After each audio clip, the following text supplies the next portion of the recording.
ہو جائیں علاج کرانا ہوگا تو سوچے گا کس ڈاکٹر کے پاس جاؤں گا. اس جیسی ہزاروں مثالیں ہیں. انہیں کی ایک مثال یہ ہے کہ جب کسی انسان کو کہیں بیان کرنا ہوتا ہے تو آدمی سوچتا ہے کس موضوع پر بیان کروں. موضوعات بے شمار، ٹاپک ہیں ہزاروں، اور وہ سارے کے سارے دین سے ریلیٹڈ. تو آدمی سوچتا ہے مجھے اس موضوع پر بیان کرنا چاہیے یا اس موضوع پر بیان کرنا چاہیے. اور یہ ڈیپینڈ کرتا ہے جس آدمی کا علم جتنا زیادہ ہوگا اتنے زیادہ اس کے سامنے ٹاپک ہوں گے، اور جس آدمی کی جتنی زیادہ گہری نظر، وسیع نظر سوسائٹی پر ہوگی اتنے زیادہ اس کے سامنے ٹاپک بھی آئیں گے. تو خیر ہمارا دعویٰ تو یہ نہیں کہ ہم بہت صاحب علم ہے یا سوسائٹی پر بہت گہری نظر ہے، یہ دعویٰ تو نہیں ہے، لیکن حقیقت یہی ہے. اب بہرحال سوچتے سوچتے انسان پھر کسی ایک بات کے بارے میں طے کرتا ہے چلو میں یہ بیان کروں گا. تو اس وقت میں جس موضوع پر بیان کرنے کا ارادہ کیے ہوئے ہوں اس کے متعلق میں نے آیتیں پڑھی، اور وہ بہت ساری آیتیں پڑھی. ان تمام آیتوں کا تعلق انسان کے جسم کے ساتھ ہے. ان تمام آیتوں کا خلاصہ یہ ہے کہ یہ انسان کے جسم کے اندر 4 چیزیں ہیں جو اس وقت بیان کرنی ہے. نمبر 1، انسان کا جسم اللہ کی قدرت کی بہترین نشانی. نمبر 2، انسان کا جسم اور جسم کا ہر حصہ اللہ کا بہت بڑا احسان ہے. نمبر 3، انسان کے جسم کا ہر پارٹ امانت ہے. اور نمبر 4، انسان کا یہ جسم بہت عجیب ہے. اور اس عجیب کو میں اگر دوسرے لفظوں میں کہوں گا تو تھوڑا سا مشکل لفظ ہے، لیکن میں سمجھانے کے لیے عرض کرتا ہوں، انسان کا یہ جسم خطرناک ہے. اب وہ ابھی سمجھ میں آ جائے کہ خطرناک ہونے کا مطلب کیا ہے. تو پہلی بات یہ ہے، ان آیات میں اللہ تعالیٰ شانہ نے جو ارشاد فرمایا، ایک آیت میں اللہ تعالیٰ فرماتے ہیں یا رسول اللہ صلی اللہ علیہ وسلم آپ لوگوں سے کہیے کہ اگر اللہ تمہیں آنکھ نہ دے، کان نہ دے، دل نہ دے تو دوسرا کون خدا ہے جو تمہیں یہ ساری چیزیں دے گا. اور اگر اللہ تعالیٰ شانہ تم کو دے کر واپس لے لے تو اس کا آلٹرنیٹو کہاں سے لاؤ گے. قل ارأیتم، آپ کہہ دیجئے، ان اخذ اللہ سمعکم وابصارکم وختم علی قلوبکم، تمہارے دل کو بٹھا دے، تمہاری نگاہیں چھین لے، تو تم کون دوسرا خدا ہے جو تم کو آنکھ دے گا اور آنکھ کے اندر لائٹ دے گا؟ کون دوسرا خدا ہے جو جسم کا ایک پارٹ بھی تمہیں اپنی طرف سے دے سکے گا؟ دوسری آیت میں اللہ تعالیٰ شانہ فرماتے ہیں تم غور کرو اپنے جسم پر، یہ تمہارا جسم اللہ کی قدرت کی نشانی ہے. اگر اللہ تعالیٰ قادر نہ ہوتا تو تمہارے جسم کی یہ ساری چیزیں تم کو نہیں مل سکتی تھی. ایک آیت میں اللہ تعالیٰ فرماتے ہیں وہی تمہارا رب ہے جس نے تم کو دیکھنے کو آنکھیں دی، سننے کو کان دیے، لعلکم تشکرون، تاکہ تم اللہ کا شکر گزار بندے بن جاؤ. اور ایک آیت میں اللہ تعالیٰ شانہ فرماتے ہیں کہ کیا میں نے تجھے بولنے کے لیے زبان نہیں دی؟ کیا میں نے تجھے دیکھنے کے لیے آنکھیں نہیں دی؟ الم نجعل لہ عینین ولسانا وشفتین، کیا میں نے تجھے زبان نہیں دی جس سے تو بولتا ہے، اور ہونٹ نہیں دیے جس سے تو اپنے منہ کو بند رکھتا ہے؟ ہونٹ نہ ہوتے تو انسان کا منہ کھلا رہتا اور ہر وقت منہ اندر سے خشک ہو جاتا، اور اس کے بعد پھر انسان کچھ نہیں کر سکے گا. اگر منہ اندر سے خشک ہو جائے نہ سو سکتا ہے، نہ کھا سکتا ہے، نہ لقمہ نیچے اتار نہیں سکتا. یہ سارا تب ہے کہ جب منہ کے اندر تراوٹ ہے، اور تراوٹ پیدا کرنے کے لیے اللہ نے پورا ایک نظام بنایا ہے. انسان کے منہ میں تقریباً 6 جگہ پانی نکلتا ہے، گلینڈز ہیں ان کے اندر سے پانی نکلتا ہے، اس کی وجہ سے منہ اندر سے تارا ہے، ورنہ منہ خشک ہو جائے گا. اور اگر کسی انسان کو منہ خشک ہونے لگے تو بہت بڑی پریشانی میں پھنس جاتا ہے، بڑی دوائیاں کھانی پڑتی ہیں تب منہ کے اندر ذرا سی تراوٹ آتی ہے. ایسا انسان اگر بالٹی کے بھر پانی پیتا رہے گا تب بھی پیاس نہیں بجھتی. جس کا منہ خشک ہو جاتا ہے اور ایک خطرناک قسم کی بیماری ہے، اس کو مرض استسقاء کہتے ہیں. میں نے ایک ایسا بیمار دیکھا ہے جس کو دن میں 10-10 لیٹر پانی پلاتے تھے، پیاس پھر بھی نہیں بجھتی تھی. بدن سارا پانی سے بھر جاتا تھا، منہ کے اندر پیاس پھر بھی باقی رہتی تھی. تو انسان کا یہ جسم اللہ کی قدرت کی بہترین نشانی ہے. کیسے نشانی ہے؟ انسان کو جو جو چاہیے تھا وہ اسے معلوم نہیں تھا. جب معلوم نہیں تھا تو وہ مانگ بھی نہیں سکتا تھا، درخواست بھی نہیں کر سکتا تھا. جب معلوم ہی نہیں ہے کہ دنیا میں جا کر کے مجھے دیکھنا ہے، سننا ہے، بولنا ہے، سوچنا ہے، جب یہ ساری باتیں معلوم ہی نہیں ہے تو یہ انسان مطالبہ نہیں کر سکتا یا اللہ مجھے آنکھ دے دینا، کان دے دینا، دماغ ملنا چاہیے، یہ ہونا چاہیے، مجھے پتہ ہی نہیں۔ اور اللہ نے اپنے فیصلے کے مطابق انسان کو وہ ساری چیزیں دے دی جن کی اس دنیا میں ضرورت تھی، اور چیزیں بھی دی، اور ان چیزوں کی حفاظت کا انتظام بھی اللہ نے خود ہی کیا۔ مثلا آنکھ دی، آنکھ کے اوپر جو کور ہے یہ اللہ نے وہیں سے لگا کے بھیجا ہے، اور یہ کور خود بخود کام کرتا ہے، آٹومیٹک، یہاں سے انسان کو کچھ نہیں کرنا پڑتا ہے۔ یہ آنکھ کا کور خود بخود بند ہوتا ہے، کھلتا ہے، اور آنکھ کی صفائی بھی ہوتی رہتی ہے اور آنکھ کی حفاظت بھی ہوتی ہے۔ انسان کے جسم کو ہزاروں چیزوں کی ضرورت ہے، اور وہ ساری ضرورتیں انسان کے جسم میں اللہ نے رکھی اور ان ضرورتوں کو پورا کرنے کے سورس بار بنائے۔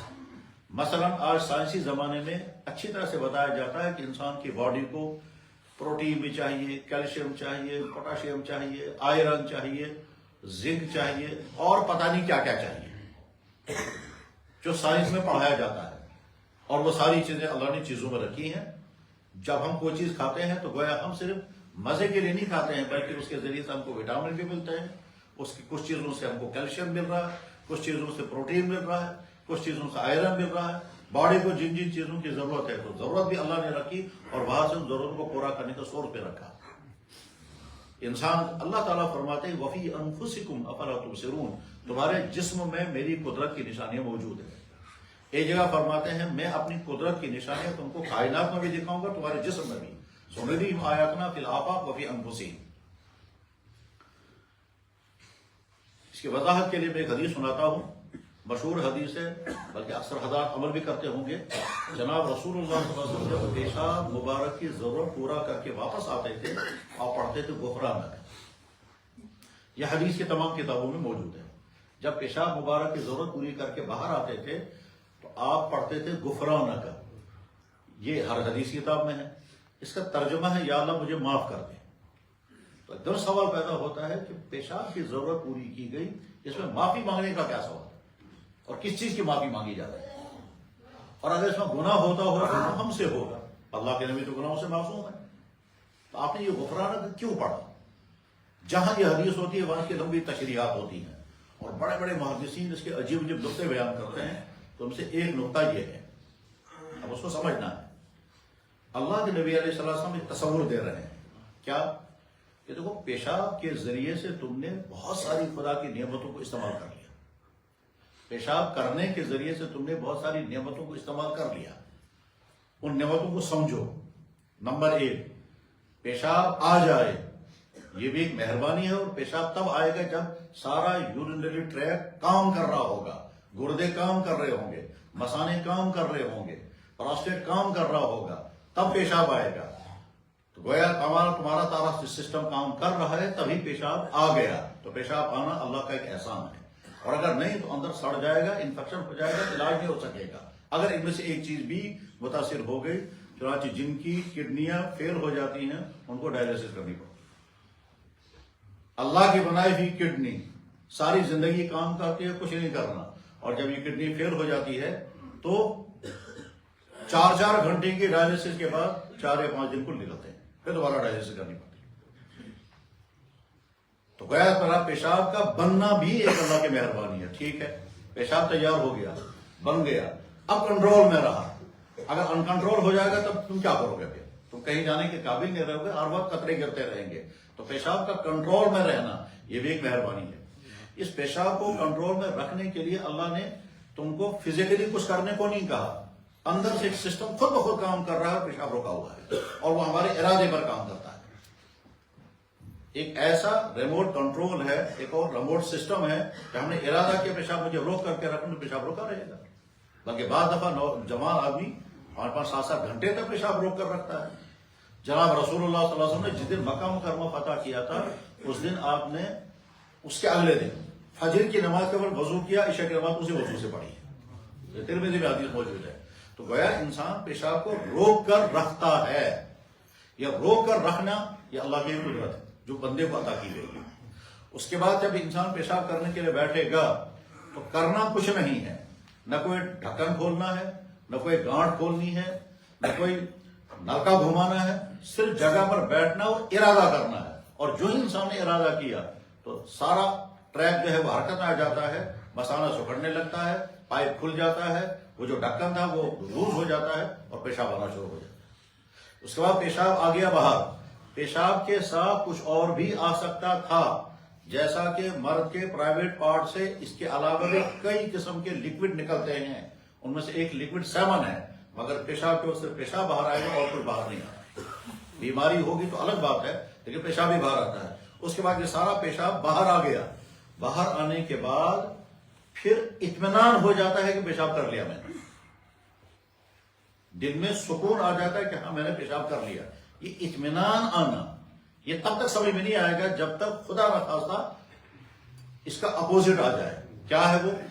کبھی کبھی ایسا ہوتا ہے کہ انسان پیشاب کرنے کے باوجود سمجھتا ہے پیشاب ہوا ہی نہیں، اور وہ جب کھڑا ہو جائے گا پھر لگے گا نہیں ابھی تو باقی ہے، پھر بیٹھے گا۔ پیشاب کرنے کے باوجود لگتا ہے نہیں ابھی تو کچھ اندر ہی ہے۔ وہ کہتے ہیں پراسٹیٹ کی جب خرابی ہو جاتی ہے تو اس کی ایک وجہ یہ بھی ہوتی ہے پیشاب سارا نکلتا نہیں ہے، ادھر سے پیشاب بہت آیا ہے، کیا تھوڑا سا باہر آ گیا، پھر اندر پھر واپس آ گیا، 10-15 منٹ میں پھر جانا پڑے گا۔ تو پیشاب کرنے کے بعد پیشاب کا اطمینان ہو جائے اور سارا نکل جائے، اب ان تمام نعمتوں کو شکر کرو۔ تو اللہ کے نبی نے کہا یا اللہ میں شکر ادا نہیں کر سکتا، کس کی نعمت کا شکر کروں گا؟ میں معافی چاہتا ہوں، میں حق ادا نہیں کر سکتا آپ کی ان نعمتوں کا۔ تو غرض یہ کہ انسان کا یہ جسم اللہ کی قدرت کی بہترین نشانی ہے، جس میں ہزاروں چیزیں ہیں۔ ناک کے اندر سونگنے کی طاقت رکھی، نہ ہوتی تو پھر کیا ہوتا؟ منہ کے اندر چکھنے کی طاقت رکھی، نہ ہوتا تو کیا ہوتا؟ دانتوں میں چبانے کی طاقت رکھی، نہ ہوتا تو کیا ہوتا؟ آنکھ میں دیکھنے کی طاقت رکھی، نہ ہوتا تو کیا ہوتا؟ کان میں سننے کی طاقت رکھی، نہ ہوتا تو کیا ہوتا؟ دماغ میں یاد رکھنے کی طاقت رکھی، نہ ہوتا تو کیا ہوتا؟ اور دماغ میں بھولنے کی طاقت بھی رکھی۔ اگر یہ بھولنا بھی ہوتا تو فائدہ بھی ہوتا اور پریشانی بھی ہوتی۔ غم پیش آ گیا، کچھ دن بعد یہ بھول جائے گا۔ اگر بھولنا نہیں ہوتا تو آدمی اسی غم میں پھنسا رہے گا۔ تو بھولنا بھی ایک جگہ پر آ کر کے، غصہ اللہ نے رکھا ہے، اس کی ضرورت بھی ہے، اس کا غلط استعمال بھی ہوتا ہے۔ اس باڈی میں جو کچھ ہونا چاہیے وہ سارا اللہ نے رکھا ہے۔ یہ اللہ کی قدرت کی بہترین نشانی ہے نمبر 1۔ اور دوسری بات یہ ہے کہ انسان کا جسم اللہ کا بہت بڑا احسان ہے، اور یہ تو سمجھانے کی ضرورت ہی نہیں ہے۔ خدا نخواستہ جب آنکھوں کی لائٹ چلی جاتی ہے تب انسان سوچتا ہے اب کیا کروں گا۔ خدا نخواستہ جب سننے کی طاقت ختم ہو جاتی ہے تب سوچے اب کیا کروں گا۔ خدا نخواستہ جب معدہ فیل ہو جاتا ہے تب سمجھ جاتا ہے اب کیا کروں گا۔ یعنی نعمت ہے اور قدر مکمل تب آئے گی جب ان سے کوئی عضو چھن جاتا ہے، چاہے وہ ڈیمیج ہو جائے، چاہے ایکسیڈنٹ ہو جائے، چاہے بڑھاپے کی وجہ سے، پھر انسان سوچتا ہے یا اللہ اب کیا۔ جناب دانت نکل گئے، اب دیکھتا رہتا ہے میں بھی کھاتا مگر کیسے کھاؤں گا، میں بھی چباتا مگر کیسے چباؤں گا۔ تو یہ جسم کا ایک ایک پارٹ اللہ کا احسان ہے۔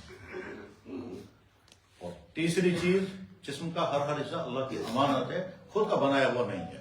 اگر ہم نے اپنا جسم خود بنایا ہوتا ہم کہہ سکتے تھے یہ ہماری اپنی پراپرٹی ہے، لیکن انسان اپنے جسم کا بال کا کنارہ بھی نہیں بنا سکتا، کیونکہ مٹیریل کہاں سے لائے گا۔ لیکن اللہ اپنی قدرت سے ماں کے پیٹ میں ساری چیزیں مہیا کر دیتا ہے، اور اس کے بعد پھر دنیا میں آ کر جس لمحے، جس مرحلے، جس چیز کی ضرورت پڑے گی وہ چیزیں اللہ تعالیٰ مہیا کر دیتے ہیں۔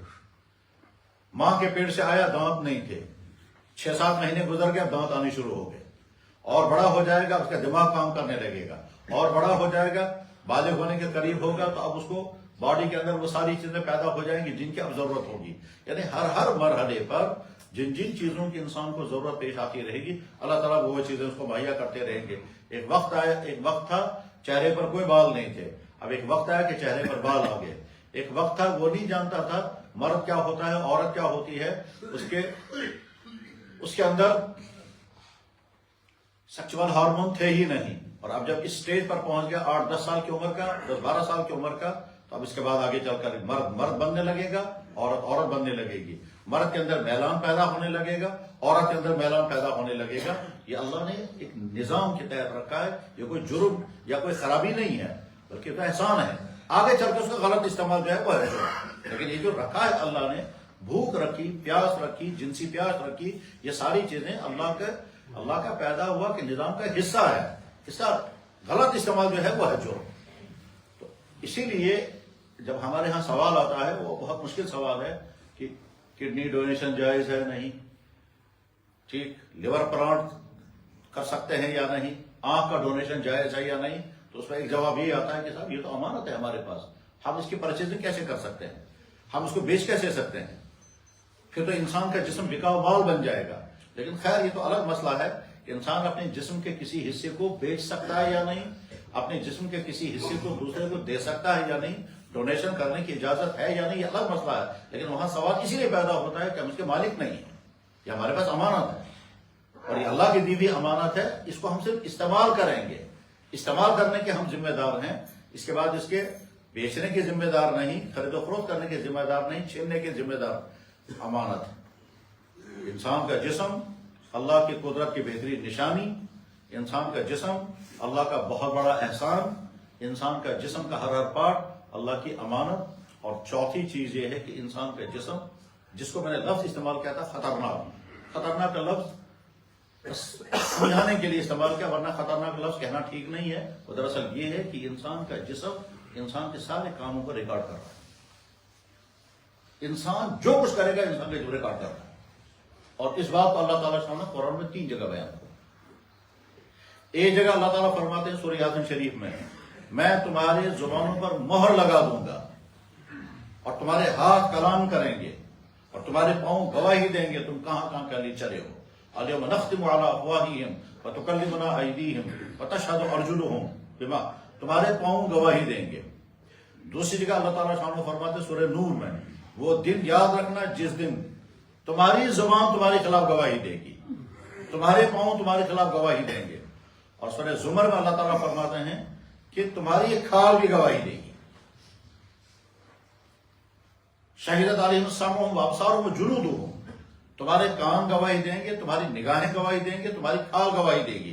پھر انسان اپنے جسم سے خود ہی کہے گا لما شہدتم علینا، تم نے میرے خلاف گواہی کیوں دی؟ تو یہ جواب میں کہے گا انطقنا اللہ الذی انطق کل شیء، جس اللہ نے ہر چیز کو بولنے کی طاقت عطا کی ہے، مجھے بھی کہا کہ جو تم نے ریکارڈ کیا وہ سنا۔ لہذا یہ انسان کا جسم ایٹ اے ٹائم 2 کام کرتا ہے، ایک تو ہماری مرضی کے مطابق یہ استعمال ہوگا، ہم اپنی آنکھ کو استعمال کریں گے، آنکھ کا بھی انکار نہیں کر سکتی کہ میں نہیں کروں گی، جو چاہیں آنکھ کو دکھاتے رہیں گے۔ ہم اپنے کام کا استعمال کریں گے، جو چاہیں گے سنتے رہیں گے، کام کا بھی استعمال انکار نہیں کر سکتا۔ اسی طرح سے ہم اپنے دماغ سے جو چاہیں سوچتے رہیں گے، دماغ کا بھی انکار نہیں کرے گا۔ ہم اپنے پاؤں کو جہاں چاہیں وہاں چلائیں گے، پاؤں کا بھی انکار نہیں کرے گا، تھکاوٹ ہو جائے گی لیکن انکار نہیں کر سکتا۔ تو گویا یہ سارا جسم استعمال ہو رہا ہے ہمارا پروپوزل کے مطابق، لیکن جہاں جہاں استعمال ہوگا یہ جسم کو ریکارڈ کر دیتا ہے۔ ایک کام یہ ہمارا کرتا ہے، ایک کام یہ اللہ کا کرتا ہے۔ ہمارا کام کرتا ہے ہماری مرضی کے مطابق استعمال ہوگا، اور اللہ کا کام یہ کرتا ہے کہ اللہ نے اس کو آرڈر کیا سارا ریکارڈ کر لیتا۔ بس اس بات کو ذہن میں رکھ کر کہ اب ہمارے لیے اس میں میسج کیا ہے، جواب ہمارے سیدھے میسج یہ ہے۔ پہلی بات، جہاں انسان کا جسم اللہ کی قدرت کی بہترین نشانی ہے، ہم مانتے ہیں یا اللہ بلا شبہ ہمارا جسم وجود ہے، موجود ہے، اس کے معنی یہ ہے کہ آپ نے ہم کو دیا، اگر آپ نہ ہوتے تو وجود میں نہیں آ سکتا۔ اگر کوئی کہے گا خدا کہاں ہے، جواب ہے ہم ہیں، لہذا ہمارا بنانے والا کوئی ہے۔ ہمارا ہونا ثبوت ہے کہ ہمارا بنانے والا کوئی خالق ہے، اور اللہ کہہ رہا ہے نحن خلقناکم، میں نے تمہیں پیدا کیا، فلولا تصدقون، بے شمہ تم بنے میں تو کیا شمہ سمجھو، نحن خلقناکم، میں نے تمہیں پیدا کیا، فلولا تصدقون، تم کیوں تصدیق نہیں کرتے، تم کیوں تسلیم نہیں کرتے؟ یا اللہ ہم نے تسلیم کیا آپ ہیں، اگرچہ ہم نے دیکھا نہیں، اور ثبوت اس کا ہمارا جسم خود۔ کسی جگہ مکان ہے یہ ثبوت ہے بنانے والا کوئی ہے، سڑک پر گاڑی ہے ثبوت ہے کہیں فیکٹری میں گاڑی بنی ہے، ہاتھوں میں موبائل ہے یہ ثبوت ہے کہیں یہ بنا ہے، جیب میں دوائی ہے یہ ثبوت ہے کہیں فارمیسی میں دوائی تیار ہوئی ہے، جسم پر کپڑا ہے یہ ثبوت ہے کہیں ٹیکسٹائل مل ہے۔ ہر چیز بتاتی ہے کہ اس کا کوئی پیچھے سے کوئی کریٹر خالق ہے، ہم موجود ہیں، ہمارا ایک خالق موجود ہے، ہم نے یا اللہ ہمیں تسلیم ہے آپ ہمارے خالق ہیں، اگرچہ ہم نے آپ کو دیکھا نہیں اور اس دنیا میں دیکھ بھی نہیں سکتے، کیوں؟ اللہ تعالیٰ شانو نظر آنے والا نہیں ہے۔ اور جب لوگ کہتے ہیں ہم کو خدا دکھاؤ، تو جواب یہ ہے کہ سوال یہ غلط ہے، کیونکہ دکھاؤ کا مطلب ہے وہ مٹیریل ہے، اور اللہ مٹیریل ہے ہی نہیں۔ یہ ایسے ہی جیسے کہے گا بھوک دکھاؤ، دماغ دکھاؤ، روح دکھاؤ، اپنے اندر کی خوشی کا وہ جو ہے مرکز، وہ دنیا میں وہ چیزیں جو فزکس نہیں ہے، میٹا فزکس ہے، وہ چیز جو مٹیریل نہیں ہے، مابعد طبیعت ہے، وہ نظر نہیں آیا کرتی، تو ایسے اللہ کی ذات عالی کے بارے میں کوئی کہے گا پہلے ہمیں دکھاؤ پھر ہم مانیں گے، یہ سوال ہی جاہلانہ سوال ہے، یہ غلط سوال ہے۔ اور یہ ایسے ہی ہے جیسے کوئی کہے گا میں آپ کی عقل کو تب مانوں گا جب میں عقل دماغ کھول کر دیکھیں گے وہاں عقل کہیں نظر نہیں آئے گی، مگر ہے۔ دماغ کھول کر کے دیکھیں گے وہاں کہیں نظر نہیں آئے گا یہ ہے میموری چپ، مگر میموری سسٹم ہے۔ تو وہ تمام چیزیں جو غیر مادی ہیں وہ نظر نہیں آیا کرتی ہیں۔ اللہ کی ذات عالی کو ہم تسلیم کرتے ہیں، ثبوت ساری کائنات، ثبوت ہمارا وجود ہم تسلیم کرتے ہیں۔ اللہ کا یہ جسم، دیا ہوا جسم ہم پر احسان ہے، ہم اس کے شکر گزار ہیں۔ اندھے ہوتے تو کیا کرتے، بہرے ہوتے تو کیا کرتے، ان کو اللہ۔ میں نے ایک شخص کا بیان سنا، چھوٹی سی کلپ، دیندار آدمی ہیں، بہت دیندار ہیں، دنیا بھر میں دین کے لیے سفر کرتے رہتے ہیں۔ انہوں نے کہا کہ میں نے یہ سنا ہمارے شہر میں ایک ایسا بچہ پیدا ہوا ہے جو اب بڑا ہے، وہ بول نہیں سکتا، وہ سن نہیں سکتا اور وہ دیکھ بھی نہیں سکتا،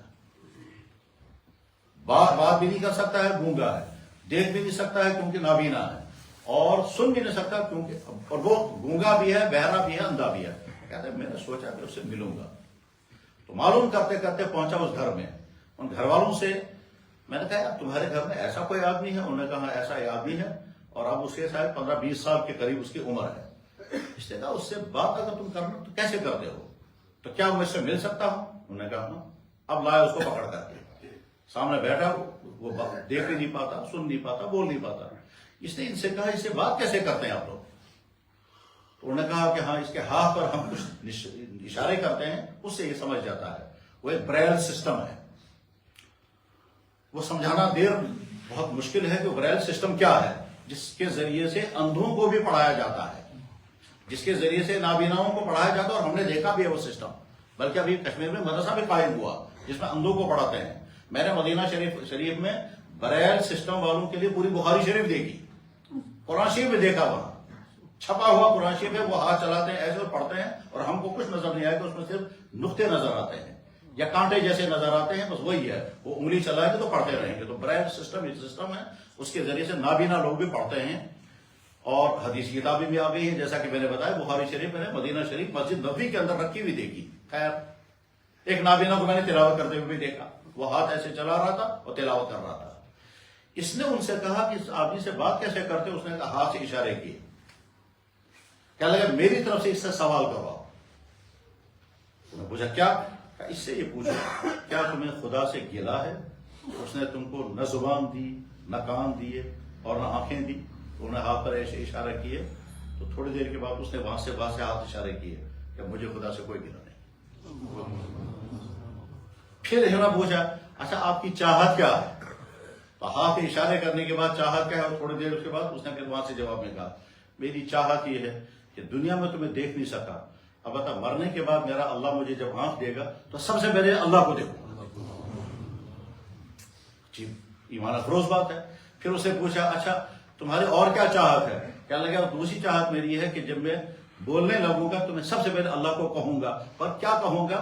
مجھے کچھ سکھائے مجھے اللہ کو کیا کہوں گا، میں پہلی بات کیا کہوں گا؟ انہوں نے اس کو کہا تم کہنا السلام علیکم، تو اسے یاد کر لیا کہ ہاں جو ہی میں اللہ کو دیکھوں گا تو میں السلام علیکم کروں گا۔ پھر اسے پوچھا اچھا اگر تم اور کچھ کہو، کیا لگا اور میری چاہت یہ ہے کہ جب میں مرنے کے بعد جب مجھے اللہ کان دیں گے تو میں کہوں گا دنیا میں تو میں نے کسی کی بات سنی نہیں، اب آپ مجھے سناؤ۔ اب اللہ تعالیٰ کہیں گے میں کیا سناؤں گا؟ تو میں کہوں گا میں نے سنا ہے تمہارا کوئی قرآن تھا، وہ قرآن مجھے سناؤ۔ میرے بھائی ہمارا جسم مکمل ہے، ہم اللہ کے شکر گزار ہیں، آنکھ پر شکر، کان پر شکر، ہر چیز پر شکر۔ اللہ کہتے تم شکر نہیں کرتے، لعلکم، میں تو سارا ہی تمہیں دیا تاکہ تم شکر گزار بندے بنو۔ اور تیسری چیز یہ ہمارا جسم امانت ہے، اور امانت کا استعمال اسی طرح سے کرنا ہوتا ہے جیسے اللہ تعالیٰ نے امانت دینے والے نے کہا۔ آنکھ امانت ہے، اس کا غلط استعمال نہیں ہونا چاہیے، اور وہ آج کے سارے مردوں کے لیے مشکل ترین امتحان، مشکل ترین، کیونکہ چاروں طرف ننگا پن ہے، لمبے بڑے بڑے فوٹو لگے ہوئے ہیں، عورتیں ننگے سے ننگے ہونے کی دوڑ میں ہیں، تو مردوں کے لیے مشکل امتحان ہے۔ سڑکوں پر، بازاروں میں، مالز میں، سکولوں میں، دفتروں میں، اسپتالوں میں، ہر جگہ ہماری ہی بیٹیاں، ہماری ہی بہنیں، وہ بہنیں دین والی بہنیں ہیں تو مسلمان ہیں، دوسرے مذہب والوں کی ہیں تو بہرحال انسانی اعتبار سے بھی ہماری بہنیں ہیں، وہ دوڑ میں لگی ہوئی ہیں ننگی سے ننگی ہو جائیں، اور یہ مردوں کے لیے امتحان ہے۔ ادھر سے اللہ تعالیٰ فرماتے ہیں میں جان رہا میں دیر جانتا ہوں تمہاری آنکھ خیانت کہاں کہاں کر رہی ہے، یعلم خائنۃ الاعین، تمہاری آنکھ کہاں کہاں غلط دیکھ رہی میں جا.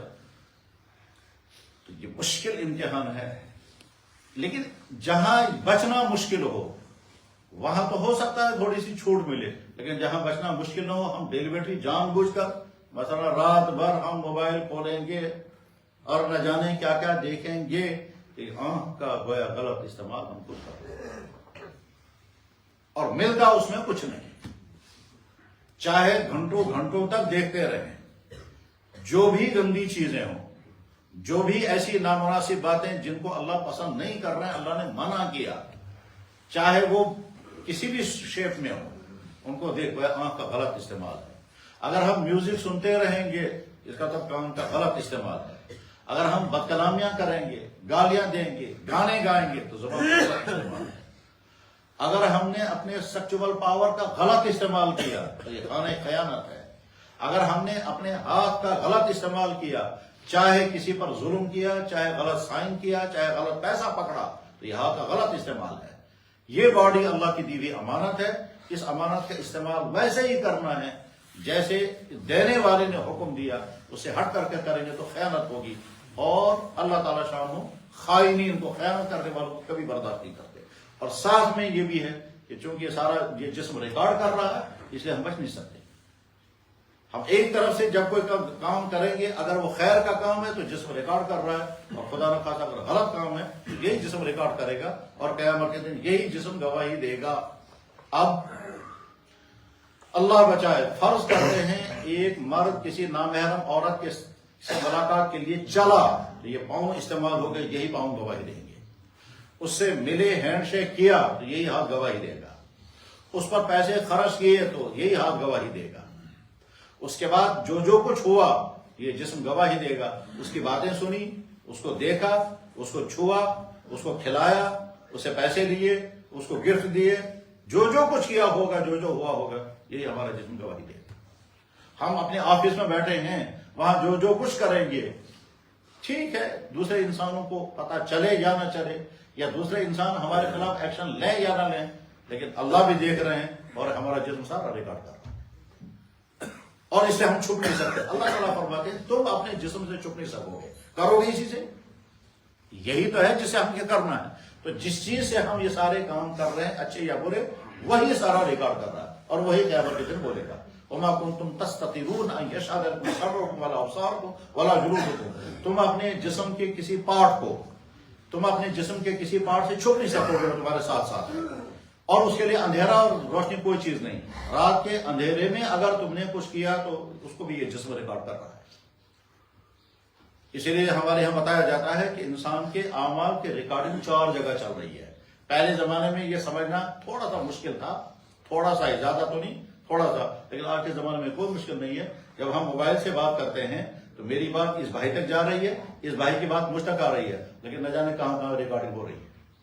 خود اس موبائل میں بھی ریکارڈنگ ہو رہی ہے، وہاں بھی ہو رہی ہے، وہاں بھی ہو رہی ہے، اور نہ جانے کہاں کہاں. یہ بھی ہو سکتا ہے ہمیں پتہ ہی نہیں کہاں کہاں ریکارڈنگ ہو رہی ہے. بس ٹھیک اسی طرح سے انسان ایک ایکشن کرتا ہے، یہ انسان کا جسم اس کو ریکارڈ کر رہا ہے، فرشتے الگ نوٹ کر رہے ہیں، اور زمین کا وہ حصہ جہاں یہ ہو رہا ہے وہ بھی ریکارڈ کرتا ہے. کتابوں میں لکھا ہوا آتا ہے کہ زمین کی 4 جگہیں بدترین جگہ ہوتی ہیں. نمبر 1 جہاں شرک ہو رہا ہو، اللہ کے علاوہ کسی اور کو سجدہ ہو. نمبر 2 جہاں شراب پی جائے. نمبر 3 جہاں ناحق قتل کیا جائے. اور نمبر 4 جہاں بدکاری کی جائے. یہ 4 جگہیں بدترین جگہ ہیں اور وہ قیامت کے دن گواہی دیں گے. یا اللہ اس زمین پر فلاں نے یہ کیا تھا، غیر اللہ کو سجدہ کیا تھا، خدا نخواستہ مرڈر کیا تھا، خدا نخواستہ کسی کا خون کیا تھا، خدا نخواستہ 4 بڑے بڑے گناہ ہیں. اور کچھ کتابوں میں لکھا ہے کہ ایک چوتھا بھی ہے جہاں بیٹھ کر کسی غلط کام کی میٹنگ کی گئی، وہ بھی گواہی دے گی. قرآن کریم اللہ تعالیٰ فرماتے ہیں یوم تشہد علیہم السنتہم وایدیہم یومئذ تحدث اخبارہا. وہ دن یاد رکھنا جس دن زمین خبریں سنائیں گی. خبریں سنائیں گی مطلب زمین سے کہا جائے گا بولو. بخاری شریف میں حدیث موجود ہے اذان کے چیپٹر پہ کہ اللہ کے نبی علیہ السلام نے فرمایا کہ جب بندہ کسی پہاڑی پر اذان دیتا ہے تو جہاں تک وہ آواز جاتی ہے وہاں تک کہ درخت، پتھر، مٹی، ٹیلے، ڈیلے سارے قیامت کے دن گواہی دیں گے. تو وہ زمین بھی ریکارڈ کر رہی ہے. اگرچہ ہمیں لگتا ہے یہ بے جان پتھر ہیں، ہمیں لگتا ہے کہ اس پوری گفتگو سے ہمارے لیے میسج کیا ہے، ہم اسے جسم کا غلط استعمال نہیں کریں۔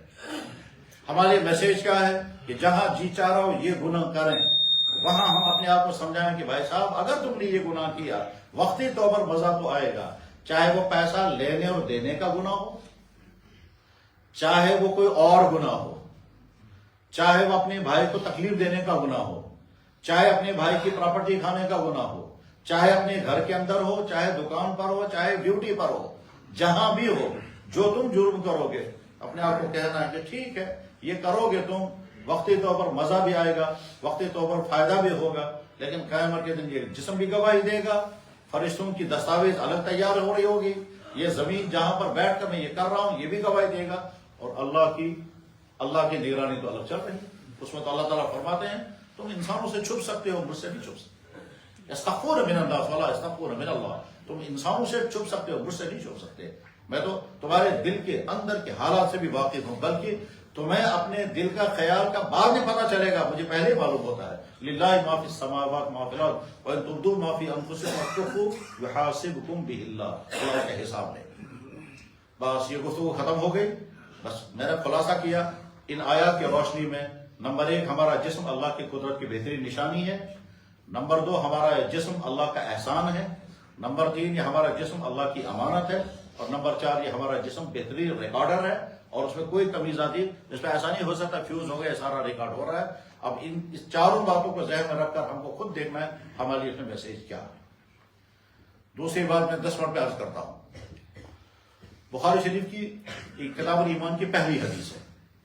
حضرت عبداللہ بن عمر رضی اللہ تعالیٰ عنہ کہتے ہیں کہ فرمایا جناب رسول اکرم صلی اللہ علیہ وسلم نے اسلام کی بنیاد 4 چیزوں پر، بنیاد اسلام والا خمسن، اسلام کی بنیاد 4 چیزوں پر ہے، شہادت اللہ الہ الا اللہ، کلمہ توحید کی گواہی دینا، واقام الصلاۃ نماز قائم کرنا، وایتاء الزکات زکات ادا کرنا، والحج اور حج کرنا، والصوم اور روزہ رکھنا۔ اس حدیث میں روزہ بعد میں آیا ہے، ورنہ اکثر حدیثوں میں تو ہوتا ہے کہ پہلے نماز آئے گی، پھر زکات آئے گی، پھر روزہ آتا ہے، پھر حج آتا ہے، لیکن اس حدیث میں حج پہلے ہے، روزے کا تذکرہ بعد میں ہے۔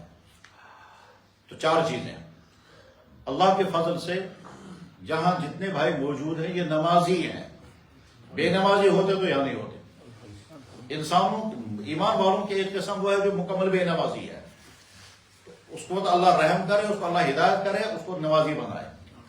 دوسری قسم وہ ہے جو ٹمپریری نمازی ہیں، کبھی پڑھی کبھی نہیں پڑھی، کبھی 5 پڑھی کبھی 1 بھی نہیں پڑھی، کبھی جمعہ کی پڑھی کبھی پابندی کے ساتھ پڑھی، کبھی تہجد کی پڑھی کبھی کچھ بھی نہیں، اس کو کہتے ہیں ٹمپریری نمازی، عارضی نمازی، وقتی نمازی۔ ایسے نمازی کو اپنے آپ کو پوچھنا ہے بار بار کہ میں اگر اس نماز کو فرض جان رہا ہوں، ٹمپریری نمازی کا اندازہ کیسے ہوتا ہے؟ ابھی رمضان آئے گا، مسجدیں بھر جائیں گی، عید کے دن فجر کی نماز میں بھی مسجد بھری ہوئی ہوگی، اور جب ظہر کی نماز آئے گی تو مسجد میں 2 یا 3 صفیں ہوگی، باقی کہاں جاتے ہیں؟ ایک گاؤں ہے، جمعے کے دن ساری مسجد بھری ہوئی ہے، 5 وقت میں وہ ہے ہی نہیں، تو کہاں چلے گئے وہ؟ اس کے معنی یہ ہے کہ یہ اکثر حضرات ٹمپریری نمازی ہیں، جو جمعے کو تو آگے باقی دنوں میں تھے ہی نہیں، تھے وہ اپنے گھروں میں، اپنے دکانوں میں۔ تو ٹمپریری نمازی، ان کے لیے اللہ تعالیٰ فرماتے ہیں برباد ہو جائیں وہ نمازی، فویل للمصلین، برباد ہو جائیں وہ نماز پڑھنے والے، الذین من صلاتہم ساہون، جو نمازوں میں یہ کر رہے ہیں۔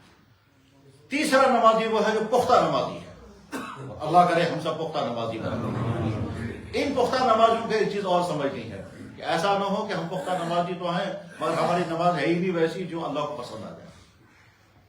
اس نماز کو ویسا بنانا ہے، سنت کے مطابق اطمینان کے ساتھ نماز پڑھنی ہے، اچھے سے اچھا قیام، اچھے سے اچھا رکوع، اچھے سے اچھا سجدہ، اتنا اچھا کہ اللہ تعالیٰ کو پسند آ جائے۔ تو ہمارے میرے بھائی ذرا سے غور کرنے کی چیز ہے، ذرا سا نہیں بہت اچھی طرح سے غور کرنے کی چیز ہے۔ اللہ تعالیٰ شاہ قرآن کریم میں فرماتے ہیں نماز تم کو برائیوں سے روکے گی۔ اگر ایک آدمی 5 وقت کا مکمل نمازی ہے، اس کے باوجود رشوت نہیں اٹھتا، اس کے باوجود اس کی آنکھوں کا کنٹرول نہیں ہے، اس کے باوجود وہ دکان میں فراڈ کرتا ہے، اس کے باوجود وہ غلط دلے بناتا ہے، اس کے باوجود وہ نامحرم کو دیکھتا ہے، اس کے باوجود نماز جب تمام برائیوں سے روکتی ہے تو ہم کو کیوں نہیں روک رہی ہے؟ ہم تو مکمل نمازی ہیں۔ تو جواب نماز میں کوئی ڈیفیکٹ ہے، اللہ کو غلط نہیں فرما سکتے، تو اللہ کہہ رہے ہیں نماز تم کو برائیوں سے روکے گی۔ میں اگر 5 وقت کا پختہ نمازی ہوں، اس کے باوجود اگر مجھے کوئی ایک صحابی کے متعلق اللہ کے نبی علیہ السلام کی خدمت میں شکایت کی گئی، یا صاحب فلاں صحابی ہیں وہ نمازی بہت پختہ ہے مگر یہ غلطی اور یہ گناہ کرتے ہیں، تو آپ نے فرمایا نماز کی پابندی ہے؟ انہوں نے کہا حضرت، فرمایا کچھ دنوں بعد وہ سارے گناہ چھوٹ جائیں، کچھ دن بعد دیکھو سارے گناہ چھوٹ چکے تھے، وہ نماز پاورفل تھی۔ اس کے نتیجے میں تو ہم اگر پختہ نمازی ہیں یہ اللہ کا احسان ہے، مان کر چلے ہم تیسری کلاس میں ہیں۔ پہلی کلاس وہ مسلمان جو پڑھتا ہی نہیں، دوسری کلاس وہ مسلمان جو ٹمپریری نمازی ہے، تیسری کلاس جو آخری والی کلاس ہے وہ کیا ہے کہ ہم پختہ نمازی ہیں۔ بس پختہ نمازی والے کو بھی چاہیے کہ فکر کرے میری نماز پاورفل ہو جانی چاہیے، ایسی نماز ہو جانی چاہیے جو اللہ کو پسند آ جائے، ایسی نماز نہیں ہونی چاہیے کہ اللہ تعالیٰ کہیں گے ہے ہی نہیں میرے لائق، کتاب کون سے بچنا ضرورت چاہیے اس نماز۔ دوسری چیز اللہ کے نبی علیہ السلام نے فرمایا زکوٰۃ کی ادائیگی، تو ہر ایمان والا دیکھے میری مالی پوشن کیا ہے۔ ابھی رمضان شریف آنے والا ہے، اکثر ایمان والوں کے مزاج ہوتا ہے رمضان میں زکوٰۃ دینے کا، حالانکہ زکوٰۃ کا تعلق رمضان سے نہیں ہے، زکوٰۃ کا تعلق مال کے ساتھ ہے۔ میں اگر آج مالدار بن گیا تو آج ہی مجھ پر زکوٰۃ فرض ہو گئی، اس کے لیے رمضان طے نہیں ہے۔ زکوٰۃ کا سسٹم سمجھنا چاہیے، اور ظاہر ہے اس کے لیے الگ سے مستقل بیان کیا جائے گا، تب وہ سارا سمجھ میں آئے گا زکوٰۃ کا سارا نظام، کہ زکوٰۃ کب فرض ہوتی ہے، ادائیگی کیسے کرنی ہے، کس مال پر زکوٰۃ فرض ہے، کس پر زکوٰۃ فرض نہیں ہے، چھوٹ کون کون سے مالوں میں ہے، زکوٰۃ کتنے عرصے کے بعد ادا کرنی ہے۔ زکوٰۃ کا سارا چٹر سمجھنا ہے جو اللہ کے نبی علیہ السلام نے تفصیل کے ساتھ حدیثوں میں بیان فرمایا، اور بعد میں اس کی مزید ڈیٹیل جو ہے وہ فقہاء کرام نے کی ہے احادیث و قرآن کی روشنی میں۔ قرآن نے صرف اتنا کہا زکوٰۃ ادا کرو، بس آگے تفسیر کہیں نہیں ہے۔ تفسیر جو ہے وہ اللہ کے نبی نے بیان فرمائی ہے، اور اللہ کے نبی کے بیان کی بھی تفسیر اگر آدمی نہیں مانے گا تو پھر زکوٰۃ ادا کر ہی نہیں سکتا۔ یہ بات میں اس لیے کہہ رہا ہوں کہ دنیا میں پہلے بھی اور آج بہت سارے لوگ ایسے ہیں وہ کہتے ہیں قرآن کافی کتاب ہے، ہمیں حدیث کی ضرورت نہیں ہے، ان کو منکر حدیث کہتے ہیں۔ ان کا دعویٰ یہ ہے کہ ہم کو قرآن کافی ہے، ہمیں حدیث نہیں چاہیے، کیونکہ حدیث اسی زمانے کے لیے تھی، آج کے زمانے آج بھی ایسے لوگ ہیں، اور بہت سوشل میڈیا پر ان کے لوگ فالوور بنے ہوئے ہیں، اور وہ اصل میں منکرین حدیث ہے، وہ اپنی تشریحات کرتے ہیں۔ تو اللہ کے نبی علیہ السلام نے زکوٰۃ کو جو سارا نظام سمجھایا، جانوروں کی زکوٰۃ کتنی ہے، پیسے کی زکوٰۃ کتنی ہے، سونے کی زکوٰۃ، چاندی کی زکوٰۃ کتنی ہے، اسی طرح سے اموال تجارت کی زکوٰۃ کتنی ہے، جے پی فنڈ لوگوں کے پاس موجود ہوتا ہے اس کی زکوٰۃ ہے یا نہیں ہے، گھروں میں سونا موجود ہے اس کی زکوٰۃ ہے یا نہیں، تو زکوٰۃ پورا کا نظام سمجھنا ہے، اور زکوٰۃ کی ادائیگی بہت مست، بہت لازم ہے۔ سخت ترین وعیدیں ہیں ان لوگوں کے لیے جو زکوٰۃ ادا نہیں کرتے۔ بخاری شریف کتاب الزکوٰۃ کے شروع میں امام بخاری نے حدیث نقل فرمائی کہ جن لوگوں نے زکوٰۃ ادا نہیں کی ہوگی، اگر اونٹ ہوں گے اور زکوٰۃ ادا نہیں کی تو قیامت کے دن اونٹ ان کو اپنے پاؤں سے روندیں گے، تو انہیں زکوٰۃ ہماری کیوں نہیں دی۔ گائیں تھی ان کی زکوٰۃ ادا نہیں کی، وہ گائیں جو سنگوں کو اٹھا کر کے نیچے پٹکے گی، اور اگر بکریاں ہوں گی جن کی زکوٰۃ ادا نہیں کی تو بکریاں جو ہے وہ ٹھوکریں مارے گی، اور اگر سونا اور چاندی تھا تو گرم کر کے جسم میں لگایا جائے، تو انہیں زکوٰۃ ادا کیوں نہیں کی۔ اور قرآن میں بھی یہ ہے یوم یحمى علیہا فی نار جہنم فتقویٰ بہا جباہہم وجنوبہم وظہورہم، تمہارا وہ سونے و چاندی وہ گرم کیا جائے گا، تمہاری باڈی کو لگایا جائے گا اگر زکوٰۃ ادا نہیں کی۔ زکوٰۃ ادا کیسے کرنی ہے، کتنی کرنی ہے، اس کو الگ سے پورا سمجھنا پڑتا ہے، اور ہمارے ائمہ اور علماء تفصیل سے بیان کرتے ہیں کہ گھروں کی کن کن چیزوں پر زکوٰۃ نہیں ہے، تو ان کو الگ کر دیا۔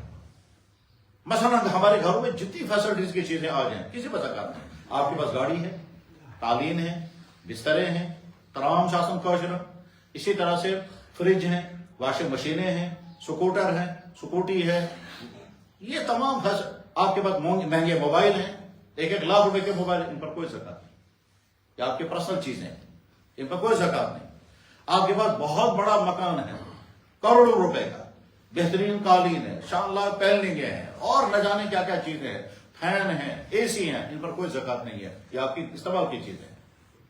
ان کے علاوہ جو باقی چیزیں ہیں ان پر زکوٰۃ ہے۔ تو اونٹ والوں کو سمجھنا ہے کتنی اونٹوں پر کتنی زکوٰۃ، بکری والوں کو سمجھنا ہے کتنی بکریوں پر کتنی زکوٰۃ، گائے بھیڑ والوں کو سمجھنا ہے کتنی گایوں پر کتنی زکوٰۃ۔ ہم دونوں اونٹ والے ہیں نہ بکریوں والے ہیں، لیکن اگر کوئی ہوگا تو وہ پوچھے، معلوم کرے اللہ نے مجھے یہ مال دیا ہے بکریوں بھیڑوں کی شکل میں، کتنی بکریوں پر مجھے کتنی زکوٰۃ دینی ہے۔ ہم لوگ جو ہیں وہ ہیں پیسے والے یا سونے اور چاندی والے۔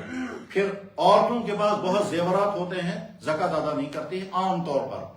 عموماً عورتیں کہتی ہیں ہم کہاں سے لیں گے پیسہ، لاکھوں روپے کے زیورات ہیں مگر پیسہ ہے نہیں تو زکات کہاں سے دیں گے؟ اب جب عورتوں کو کہتے ہیں کہ اسی میں سے کوئی چیز بیچو تو زکات ادا کرو، تو عام طور پر عورت کو جان دینا گوارا ہوگا مگر اپنے سونے میں سے کوئی چیز نکالنا اس کے لیے مشکل ہوگا، حالانکہ یہ خرچ ہو جاتا ہے بعد میں۔ ایک دفعہ ایک خاتون نے مجھے فون کیا، کہتی ہے جی میں نے سنا بچہ سکول گیا تھا، وہ گاڑی کا ایکسیڈنٹ ہو گیا تو بچہ نیچے گر گیا، اور کو چوٹ لگ گئی ہے۔ میں کہتا ہوں بزنی خدا اگر میرا بچہ بچ گیا ٹھیک یوت میں سن تو کو خدا سے کھا رہا ہوں۔ میں نے کہا پھر کیا ہوا؟ کہہ رہا بعد میں جب معلوم کیا تو ہمارا بچہ نہیں تھا ٹھیک۔ میں نے کہا اب کہنے لگے بچہ کہاں صورت سن دیوان ہوگا۔ میں نے کہا اگر بچہ یہ ہے وہ یعنی آپ دینا نہیں چاہتی، بچہ تو بچ گیا ہے، بچہ تو محفوظ ہے، وہ کوئی اور بچہ رہا ہے، تو اب وہ نیت اس کی بدل گئی۔ غرض یہ کہ عورتوں کے پاس جو سونا و چاندی ہے اس کی زکات ادا کرنے کا سسٹم یا تو اسی میں سے بیچو اور زکات ادا کرو، یا شوہر اس پر احسان کرے اور وہ اس کی طرف سے زکات ادا کرے۔ اور اگر شوہر یہ احسان نہیں کرنا چاہتا اور جبر بھی نہیں کر سکتے کہ شوہر یہ کہے گا میں تم کو قرضہ دوں گا اور تم زکات ادا کرو، بیوی کہے گا دیکھا میں قرض تم مجھے قرضہ دو گے، میں نے کہا شوہر کو کہنے کا حق ہے میں تمہیں قرضہ دوں گا، ٹھیک ہے قرضہ دیا زکات ادا ہو گئی، شوہر کا قرضہ ہے۔ اب قرضے میں عورت کہاں سے لائے گی؟ وہی سونے کی کوئی چیز شوہر کو دے دے، تم نے قرضہ دیا تھا اس کے بدلے میں یہ دے دو۔ اب شوہر اس کا مالک بن گیا، شوہر جب مالک بن گیا بعد میں شوہر کہے گا استعمال تم ہی کرو، چیز میری ہے، تمہاری زکات بھی ادا ہو گئی اور سونا تمہارے پاس ہی رہا مگر پہلے تھا تمہارا، یہ ملکیت تھی تمہاری، اب تمہارے پاس یہ امانت ہے میری، استعمال تم نہیں کرو۔ غرض ہے کہ کوئی نہ کوئی شکل نکالنی ہے تاکہ زکات ادا کریں، ورنہ زکات نہ دینے والوں کی لائن میں آ جائیں گے۔ اور مردوں کو چاہیے کہ اپنے پیسے کی زکات، اپنے سونے کی زکات، اپنے چاندی کی زکات، اسی میں بہت مسائل ہیں۔ زمین کا پلاٹ خریدا اس میں زکات ہے یا نہیں، گاڑی خریدی اس میں زکات ہے یا نہیں، تو گاڑی میں تو صرف ایک ہی صورت میں زکات لازم ہوتی ہے، اگر گاڑی خریدی بیچنے کے لیے تو زکات لازم ہو جائے گی، گاڑی خریدی کرائے پر چلانے کے لیے، گاڑی خریدی ذاتی استعمال کے لیے تو زکات اس پر نہیں ہے۔ بہرحال زکات ادا کرنا لازم ہے، اسلام کا لازمی حکم ہے۔ اور نمبر 3 پر ہے اس حدیث میں حج۔ تو میرے بھائی حج جب فرض ہو جاتا ہے اور پھر انسان نہ کرے تو حدیث میں اللہ کے نبی علیہ السلام نے فرمایا جس پر حج فرض ہو گیا تھا اور کوئی رکاوٹ نہیں تھی، نہ راستے کا خطرہ تھا نہ پیسے کی کمی تھی، پھر بھی اس نے حج نہیں کیا تو مجھے کوئی پرواہ نہیں کہ وہ یہودی مرے یا نصرانی۔ میرے بھائی ہماری حالت یہ ہے بے شمار بھائیوں پر حج فرض ہے نہیں کرتے ہیں، مکانوں پر لاکھوں روپے لگائیں گے، شادیوں پر لاکھوں روپے لگائیں گے، ٹور کرنے پر لاکھوں روپے لگائیں گے۔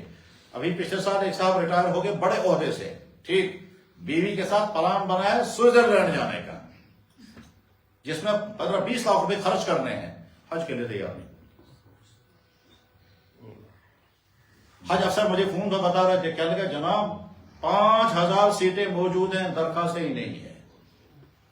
ایک وقت تھا لوگ درخواستیں دیتے تھے وہاں ویکینسیاں نہیں ہوتی تھی، پھر چیرے اسراف قرآن دازی کرنی پڑتی تھی، نام نہیں نکلتا تو لوگ روتے تھے ہمارا نام نہیں آ رہا ہے۔ اور اس وقت پچھلے کئی سالوں سے صورتحال یہ ہے کہ وہاں 10,000 کا کوٹا ہے، 4,000 کل حاجی، 8,000 کا کوٹا ہے، 3,000 کل حاجی، اور آگے چل کر خطرہ ہے وہ کوٹا بھی ختم ہو جائے گا کیونکہ کشمیری حج کرنے کو تیار ہی نہیں ہے۔ یہ سمجھ میں نہیں آتا پچھلے 2-3 سالوں سے یہ اڑ کیسے گیا، کیا پیسے کم ہو گئے؟ حج افسر نے مجھے کہوں کہ ہم انتظار میں ہیں، ہم اور ڈیٹیں آگے بڑھا رہے ہیں تاکہ کوئی درخواست کو لائے۔ کہتے ہیں ہم اس سال 5,000 سیٹیں واپس چلی گئی، 10,000 کا کوٹا تھا شاید، 4,000 درخواستیں کل، 4,000 4,500 درخواستیں کل آئی، اس میں کچھ اوروں کو اس میں شامل کر لیا بڑی مشکل سے، کچھ ملازمین کو لے لیا اور 5,000 درخواستیں واپس چلی گئی۔ اور خرچہ کتنا ہے؟ 3.5 سے 4 لاکھ روپے کل۔ اتنی رقم تو لوگ ایشو میں اڑا رہے ہیں آج کل۔ حج فرض ہے، اور قیامت کی علامتوں میں سے ایک علامت یہ بھی ہے کہ لوگ فضولیات پر پیسہ خرچ کریں گے لیکن اللہ کا فریضہ ادا نہیں کریں گے۔ ایک زمانہ تھا لوگ تڑپتے تھے کسی طرح سے حج نصیب ہو جائے، کسی طرح حج نصیب ہو جائے، اور آج اگر گنجائش ہے انسان سوچتا ہے ریٹائرمنٹ کے بعد پھر میں کیا کروں گا، کرو مکان سکور، بے کیا بچن کرو خاندر، بے کرو چکرا بکرا، بس ان کو پلان بنا کر رکھتا ہے۔ یہ بھی ایمان والا کیوں نہیں سوچتا ہے کہ اگر میں لاکھوں روپے اگر مجھے ریٹائرمنٹ پر لینا ہے تو سب سے پہلے میں اللہ کا فریضہ ادا کروں گا۔ بہرحال حج اگر فرض ہو گیا ہو تو حج ادا کرنا لازم ہے۔ اور آخری چیز اس حدیث میں ہے رمضان. نماز فرض ہے، روزہ فرض ہے، زکوٰۃ لازم ہے اور حج فرض ہے. اللہ کے نبی نے فرمایا کہ اسلام کی بنیاد یہی 5 چیزیں ہیں. یہی 5 چیزیں. پہلی چیز ہے کلمہ توحید، شہادت اللہ الہ الا اللہ وان محمد رسول اللہ. شہادت مانے اعلان کرنا. تنہائی میں بیٹھ کر جو کلمہ پڑھتے ہیں اس کو کہتے ہیں کلمہ توحید. دوسروں کو جب بتا کر کے کہتے ہیں ہم اللہ کو مانتے ہیں، اس کو کہتے ہیں کلمہ شہادت. یعنی ایک ہے ذات کے لیے کلمہ پڑھنا، تاکہ کلمہ توحید. بیاگو انسان بوزا دوسرا مسلمان، ہم اللہ کو مانتے ہیں، اس کو کہتے ہیں گواہی دینا.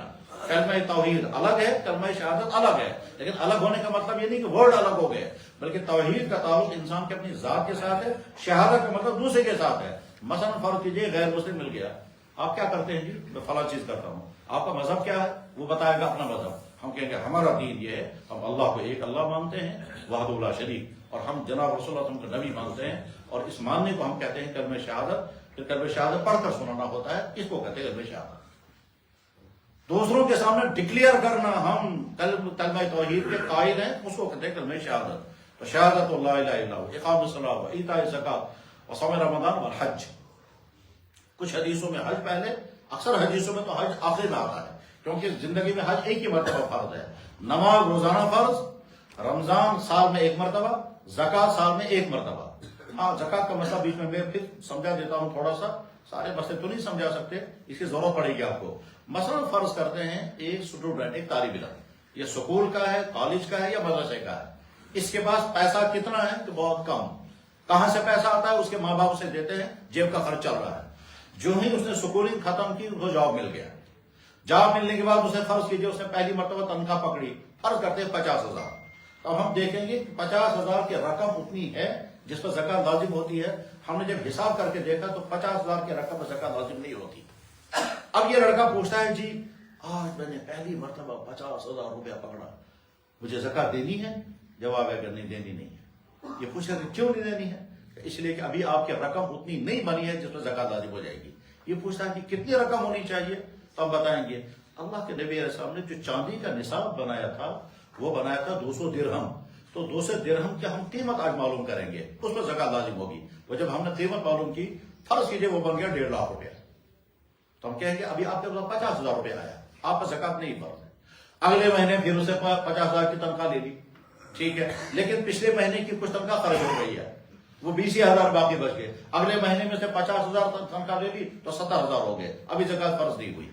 اگلے مہینے پھر اس نے 50,000، یہاں تک کہ جس وقت آپ کے پاس 1.5 لاکھ روپے جمع ہو جائے گا آپ پر زکوٰۃ فرض ہو گئی. وہ محرم کا مہینہ ہوگا، سفر کا مہینہ ہوگا، شعبان کا مہینہ ہوگا، کوئی بھی مہینہ ہوگا، جس دن آپ کے پاس 1.5 لاکھ روپے آ گیا، جو مقدار نصاب ہے اتنا اماؤنٹ آ گیا، جس اماؤنٹ پر زکوٰۃ لازم ہوتی ہے وہ مان کر ہم چلے وہ ہے 50,000، یہ 1.5 لاکھ روپیہ. تو جس دن آپ کے پاس 1.5 لاکھ روپے آ جائے گا آپ اس دن غریبوں کی لسٹ سے نکل کر مالداروں کی لسٹ میں چلے گئے.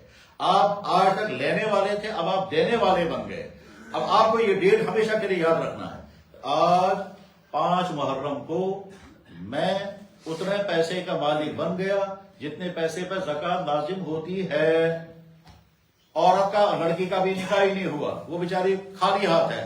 آج نکاح ہو گیا، مہر آ گیا 1 لاکھ، پھر اگلے دن پھر کچھ دن بعد رخصتی ہو گئی، انہوں نے زیورات بھی دیے، مال نے جو اصول اٹھانا یہ سارا جمع کر کے دیکھا یہ 5 لاکھ کا بن گیا. تو جس دن یہ 5 لاکھ ایٹ اے ٹائم آپ کے ہاتھ میں آ گیا آپ صاحب نصاب بن گئی. کون سی تاریخ کو؟ مثلا فرض کیجیے 3 رجب کو، تو 3 رجب کو آپ صاحب نصاب بن گئی. تمہارا شوہر جو ہے وہ بن گیا تھا صاحب نصاب 5 محرم کو اور تم بن گئے 3 رجب کو. اس 5 محرم کو یہ صاحب نصاب بن گیا. اب یہ پورے سال پیسہ آ رہا ہے، خرچ ہو رہا ہے. تنخواہ 50,000 آ رہی ہے، گھر پر بھی خرچ ہو رہا ہے، دوستوں پر بھی خرچ ہو رہا ہے، کپڑے بھی بنائے جا رہے ہیں، دوائی بھی کھائی جا رہی ہے. یہ سارا اگلے سال 5 محرم کو آپ حساب کرو آپ کے پاس کتنا بن جائے. تو جتنا بچے گا اس میں سے صرف 2.5% ہے، صرف 2.5%. جناب ایک سوال میں پوچھ سکتا ہوں سر؟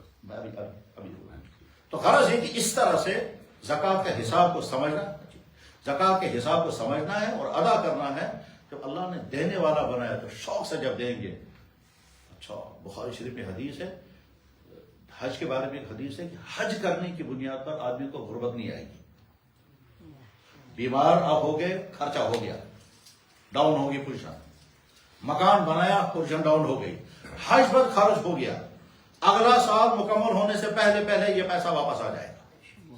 یہ حدیث میں ہے مفتقر الحاج، حج کی بنیاد پر تم غربت کا شکار نہیں ہوں گے، روزہ رکھنے کی وجہ سے تم بیمار نہیں ہو سکتے، تو زکات دینے کی وجہ سے بھی تم کو غربت نہیں آئے گی. ہمارا ظاہری حساب تو بتاتا ہے 1 لاکھ کی میں نے زکات نکالی 2500، یہ 97,500 رہ گئے. ہمارے حساب سے تو گڑ گیا پیسہ، لیکن اللہ کے نبی فرمانے بڑھے گا. اب ہم دیکھیں گے کیسے بڑھے گا. تو اگلے سال جب وہی ڈیٹ آئے گی تو آپ دیکھ لیں گے پیسہ کہیں پہنچ چکا ہوگا، کہیں نہ کہیں سے اللہ تعالیٰ وہ واپس بھیج دیتے ہیں.